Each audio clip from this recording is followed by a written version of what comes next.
Hey, it's Saturday afternoon. It's nice here.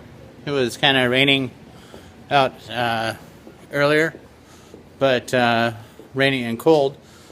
But tonight, as you can see, or this afternoon, it's about 5 o'clock. It's about 60 degrees.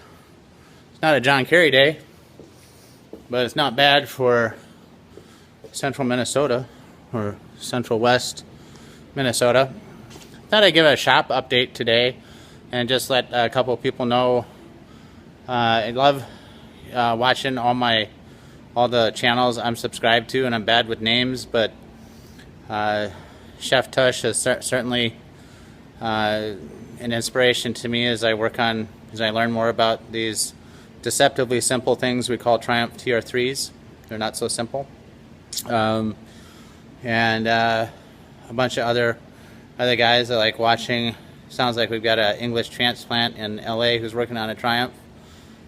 Street Router's always got some interesting things to look at. Bunch of guys really enjoy the Garage Gang, and so I thought I'd give you kind of a preview of what I'll be working on this winter. Yeah, I'll just kind of walk around the shop and talk about that. We all know about this guy. This is the driver, and I don't know if you guys remember how the year started out, but it was nowhere like this. So that's running pretty damn good. Very happy about that. So exhaust sounds good. Starts right up. Nicely tuned.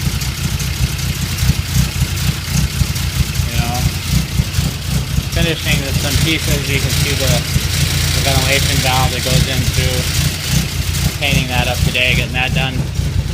But this car is ready to drive, and I've been driving it, so that's a lot of fun. And it doesn't start up, it just kind of leaps.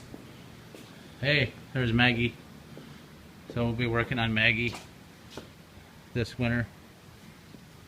Lots of stuff to do. We got the floor pan in.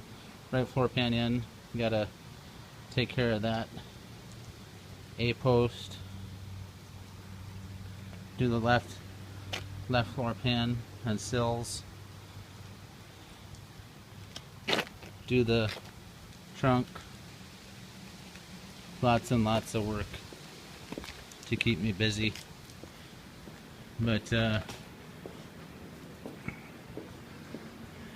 show you another project. So Maggie will keep me busy. What's under here? This is certainly going to keep me busy.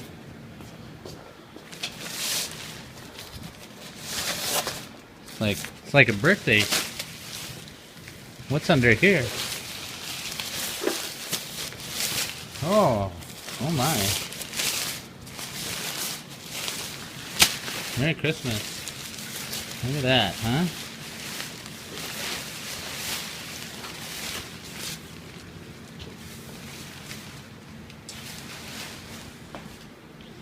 Let's kind of take a step back. See what we got here. That is a 1962 R69S BMW. Earl's Fork front end. They use today even a derivative of this. You know, what they did is they just inverted it and put it here, put it up in here. You'll see that on most of the BMWs. It's anti-dive technology. You know, when you brake and hit potholes and things like that, when you brake hard, it just ratchets right up and you don't dive. You got the old airhead. And I had to find some carburetors. The carburetors used on these were made out of pot metal. And so if you got different slides, let's see if I can show you an example here what I'm talking about. Here's a carburetor that I started to rebuild, and actually I did rebuild. but the problem was that the slide, there's some parts in the slide that were broken, and you can't just mix and match on these because the densities are off, and you won't get the right deal side to side. The mistake is to treat this as one engine, I believe. I treated this two separate engines. Anyway, I got all the parts I need for this. This is a host tank. This was stock. This was delivered to Butler and Smith, I think in 1961, 1962. I've got the paperwork on it. We'll box here. So we'll redo the tank. I've got new pads. I got new carburetors, shocks. I got the new. I got this tail light. Got some work to do on cleaning things up, but it's not really going to be that hard. Got a den-filled solo seat, which is nice.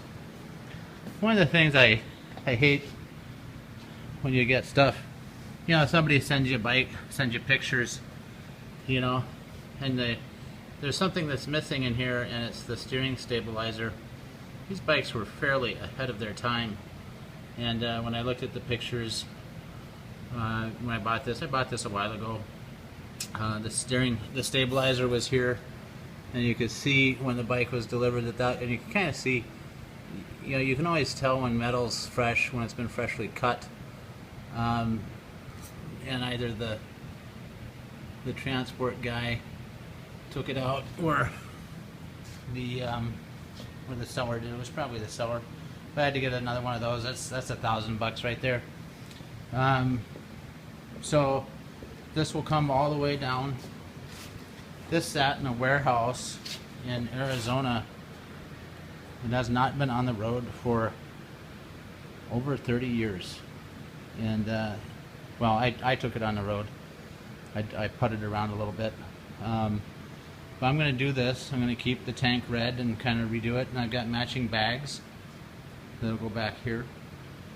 It runs. Actually, it doesn't run that bad. But we're going to take it apart and at least do a top end on it. We have the technology. So, on the handlebars here, you know, there aren't a lot of turn signals or anything.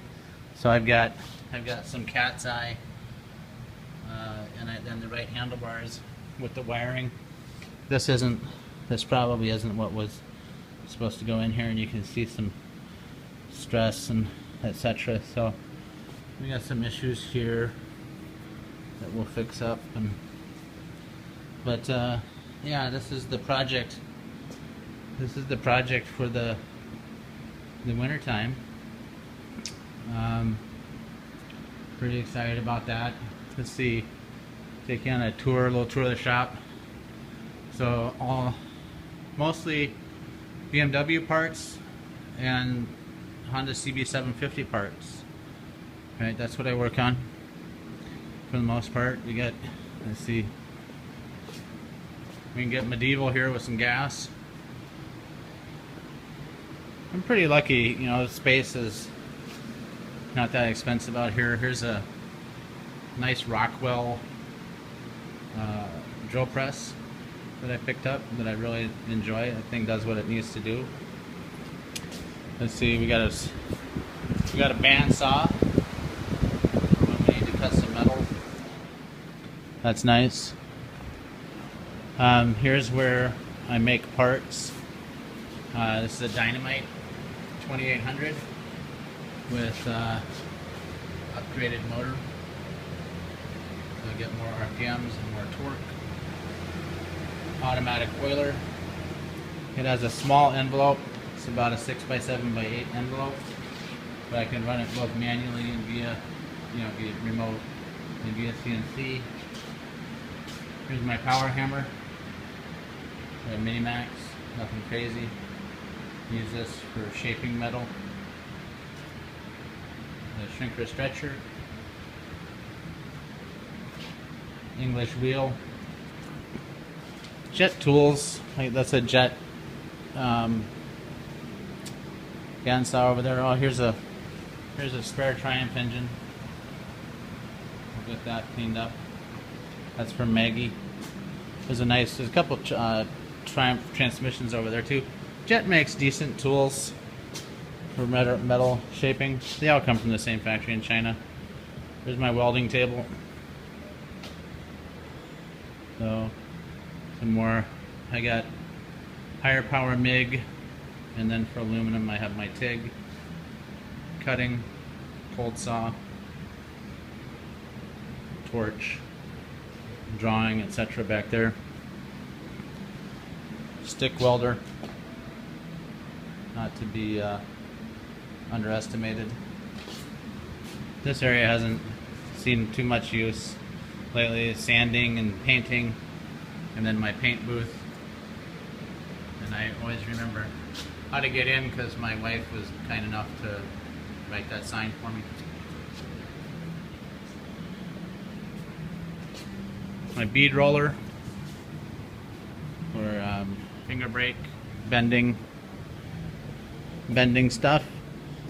Lots of tools. More tools. Cart. I love carts. And then there's my assembly table. That's where I do a lot of work. That's all steel. Another assembly table. Flat surfaces are bad in shops. They just gather crap. But oh, and then a smaller welder. The ones back there in the corner, those are all 220 big amps. This is just a little sheet metal.